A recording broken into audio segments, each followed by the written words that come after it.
Bismillahirrahmanirrahim. Alhamdulillahirabbil alamin. Wassalatu wassalamu ala asyrafil anbiya'i wal mursalin. Alhamdulillahil qail. Yarfa'illahu alladhina amanu minkum walladzina utul ilma darajat wa ba'du. Yang mulia Mejar Bersara Awang Haji Muhammad bin Dollah, Pemangku Pengarah Khidmat Bakti Negara, Kementerian Kebudayaan, Belia dan Sukan. Yang mulia peserta program Malam Munajat yang berada di rumah maupun yang berada di masjid. Yang mulia peserta-peserta lelaki dan perempuan program Khidmat Bakti Negara kali ke-12. Yang mulia hadirin hadirat yang dirahmati Allah. Assalamualaikum warahmatullahi wabarakatuh.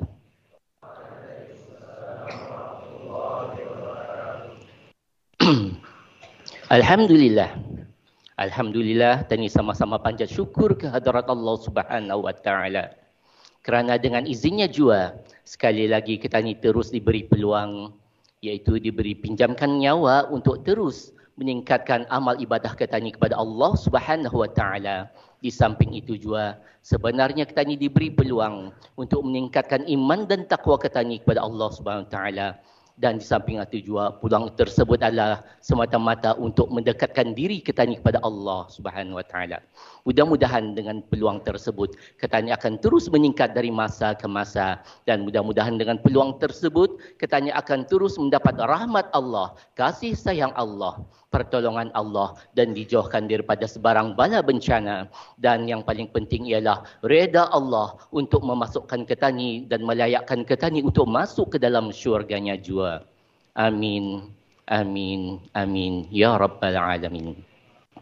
Alhamdulillah. Seperti yang tadi fahami,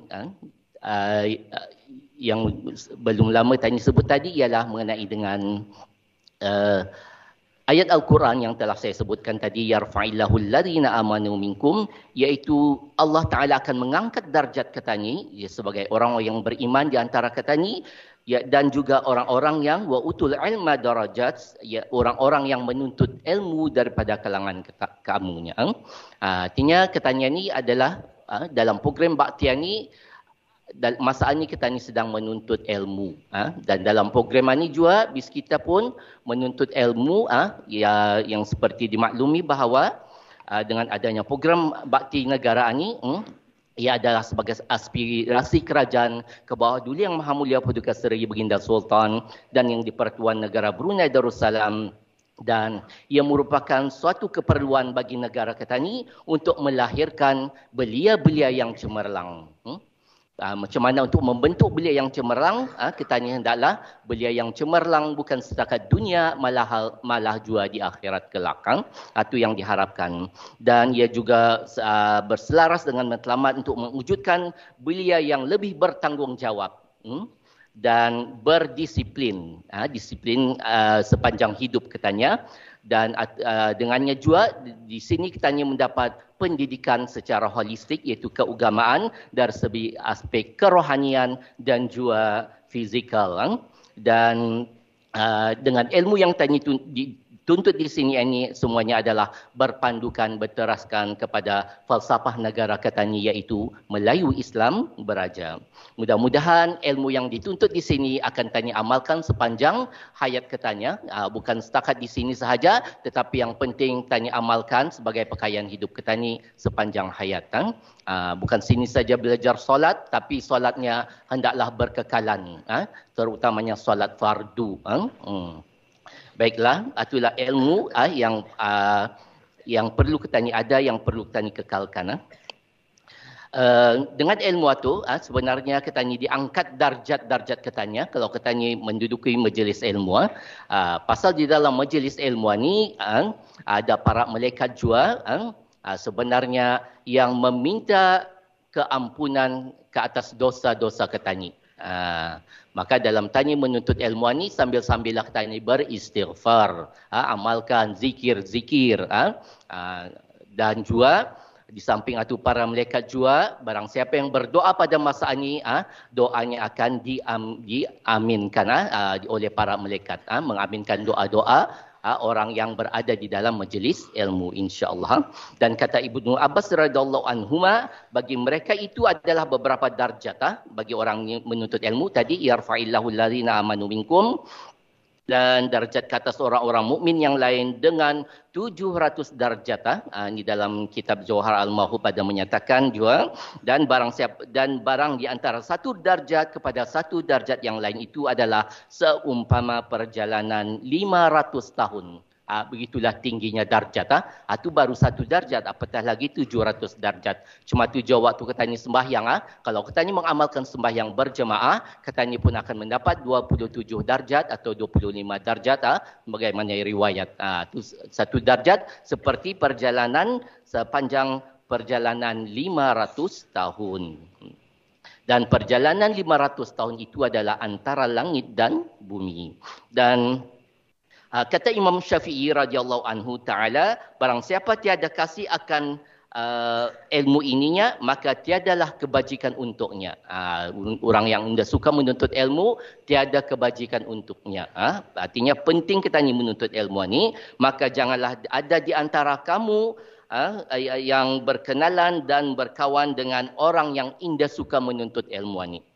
Bahwasanya ilmu itulah yang menghidupkan segala hati katanya, dan juga ia sebagai pelita, penerang cahaya kepada hati katanya, supaya terus apa yang katanya lakukan ibadah katanya tu, kalau sudah hati terang katanya melakukan ibadah dengan terasa lazatnya, terasa nikmatnya beribadah itu, bukan secara terpaksa. Itulah kelebihan katanya menuntut ilmu. Berbeza dengan orang yang indah berilmu.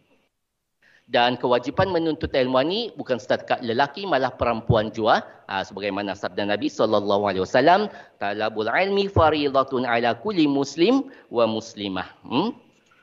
Dan seterusnya.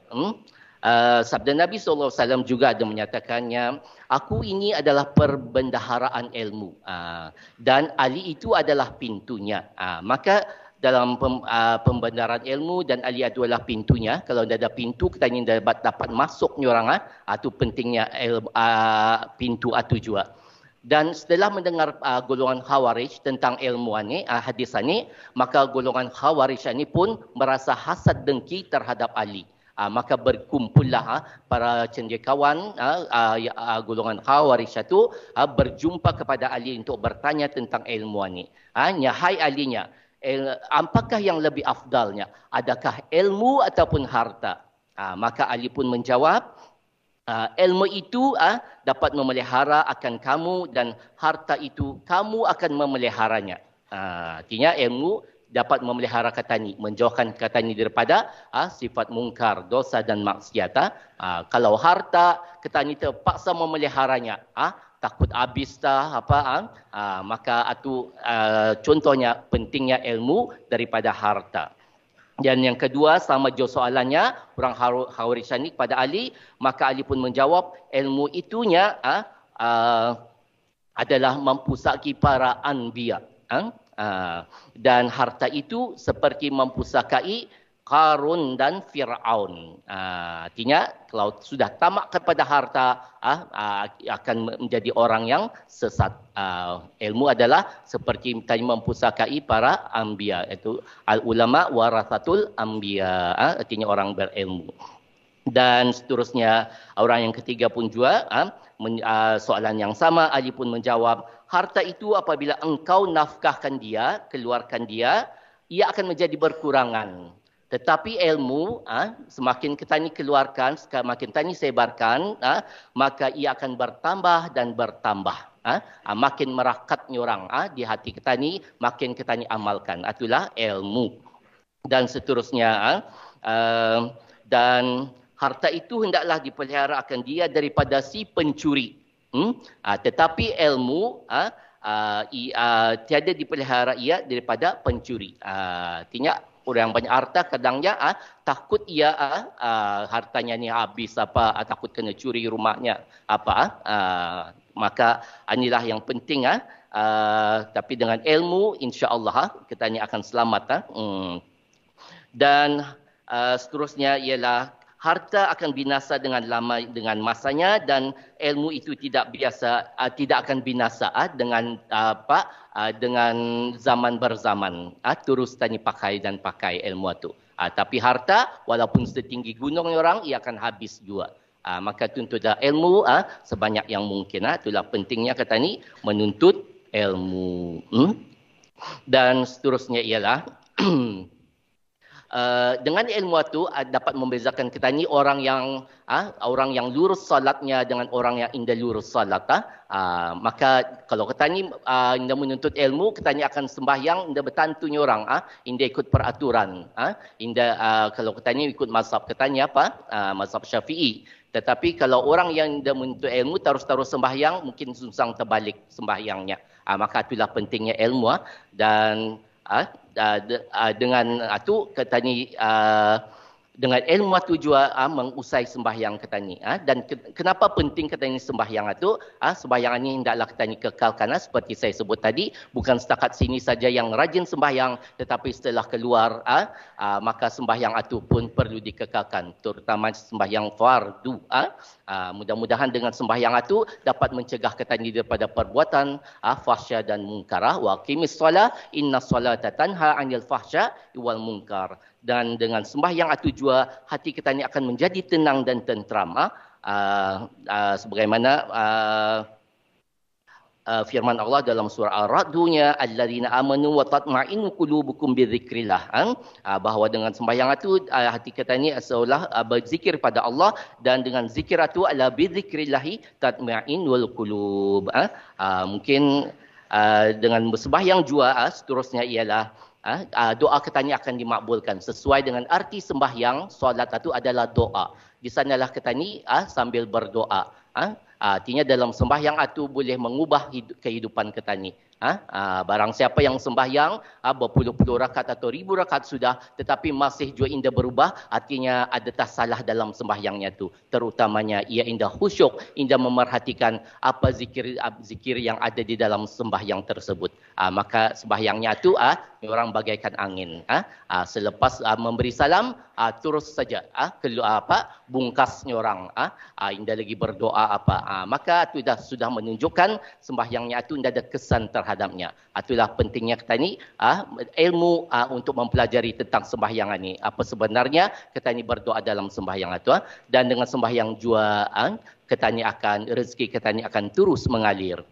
Sebagaimana firman Allah juga, wa may yattaqillahu yaj'alhu makhraja wa yarzuqhu min haitsu la yahtasib. Barang siapa yang bertakwa, bertakwa ni contohnya adalah sembahyang juga, maka rezekinya akan mencurah-curah tanpa dikira-kira, layah tasib, tanpa dikira-kira. Itulah mudah-mudahan ada manfaatnya. Betapa tani penting mengamalkan ilmu yang telah tani pelajari, tuntut tani dan seterusnya ialah mengekalkannya ilmu itu dalam ibadah ketani sembahyang. Mudah-mudahan ketani akan terus mendapat mendapat rahmat dan petunjuk daripada Allah dengan usaha yang kita ni untuk menuju ke akhirat juga. Mungkin ini saja yang dapat disampaikan. Berlebih kurang saya mohon maaf. Aqulu qouli hadza astaghfirullahalazim li wa lakum wa billahi taufiq wal hidayah. Assalamualaikum warahmatullahi wabarakatuh.